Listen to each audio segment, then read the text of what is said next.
Niteraka tany an-trano ve ianao sa tany amin'ny hôpitaly? Tany amin'ny hôpitaly. Teo amin'ny hôpitaly. Tany amin'ny hôpitaly.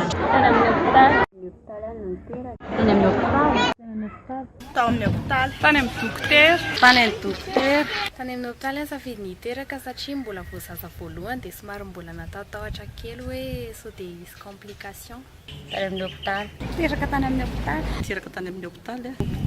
Tany amin'ny hôpitaly. Tao amin'ny maternité Atsirabe izy niteraka ny vadiko, niteraka ny zanakay telo. 4 kilometatra miainga eo amin'ny misy anao no misy mpampivelona. 3 kilometatra. 50 kilometatra. 2 kilometatra. 2 kilometatra. 15 kilometatra. 700 metra miala amin'ny trano dia misy mpampivelona dia misy libra dia misy amin'ny fanjakana. 2 kilometatra miala amin'ny trano ihany misy mpampivelona. 3 kilometatra. 100 metra. 400 metra. 1 kilometatra. Eo amin'ny 100 metatra eo angamba dia efa misy satria izay ety amin'ny tanan-dehibe no mipetraka. 200 metra angamba dia efa misy. Eo amin'ny 200 metatra angambany. 1 kilometra miala amin'ny toerana naterahako izany. 400 metra.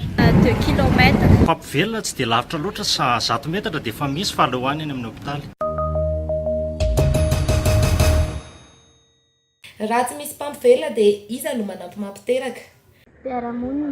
Vady aman-janako ihany. Tsisy fianakaviana fa mety hoe izay tanàna koa rehefa manampy raha tsy misy.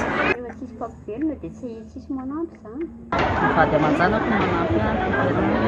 Fianakaviana. Mpiara-monina dia ny olon-dehibe ao an-trano. Tsisy fa tsy maintsy makany amin'ny dokotera ihany. Mpiara-monina.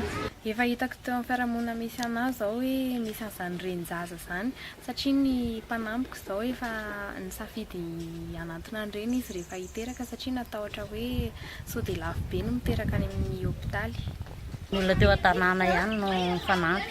Ray aman-dreny. Zaho tsy dia natokotoky ilay renin-jaza fa dia ny rasazy foana nampiteraka anay e. Misy rasazy ihany eny akaikinay. Ohatra hoe renin-jaza. Ny ray aman-dreny no manampy. Araka ny hevitrao, tokony raisina an-tanana ve ny reny bevoka sy ny zaza ateraka? Inona no antony? Tokony raisina tanana daholo na ny renina ny zaza fa tsy hoe zaza ray, zaza rena. Tokony raisin'ny fanjakana mihitsy ny olona bevoka sy ny zaza teraka ao an-trano mba raisin'ny fiarahamonina kokoa raha ohatra ka misy manahirana. Tokony raisina. Ie. Raha araka ny hevitra dia tena tokony raisina tanana mihitsy ny vehivavy hiteraka sy ny zaza voateraka satria maro ny olona tsy manana fahafahana andeha ho any amin'ny hôpitaly.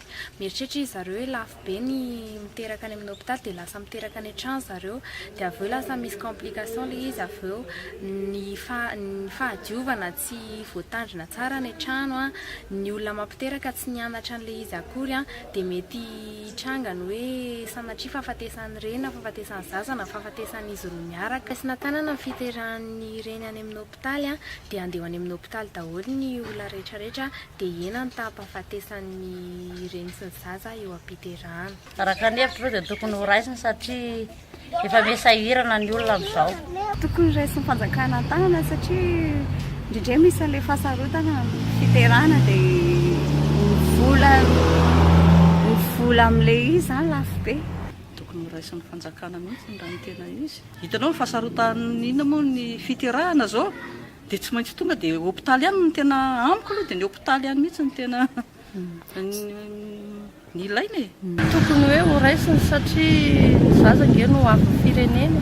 Tokony raisina tanana mofo, tokony raisina fanjakana tanana mihitsy ny vehivavy miteraka satria raha ohatra hoe misy olona ho teraka izao ohatra ka sendra ahoana moa izany raha sendra ohatra hoe manao césarienne ohatra manao sarotra dia iny izao tsy maintsy mandeha any amin'ny hôpitaly. Tena tokony raisina tanàna tokoa ohatra hoe ny fanampiana ara-pitaovana ny fanafody tsy maintsy misy voalohany dia tokony mba omena ilay fanafody hoe tsy maintsy omena ampiteraka rehetrarehetra mba omena ireny nisy ny kitakosimao mba tokony tohizany ireny fa tena tsara dia mba tokony ho raisina tanana satria sahirana miteraka daholo ny olona rehetra mba hampiana. Saotra tompoko.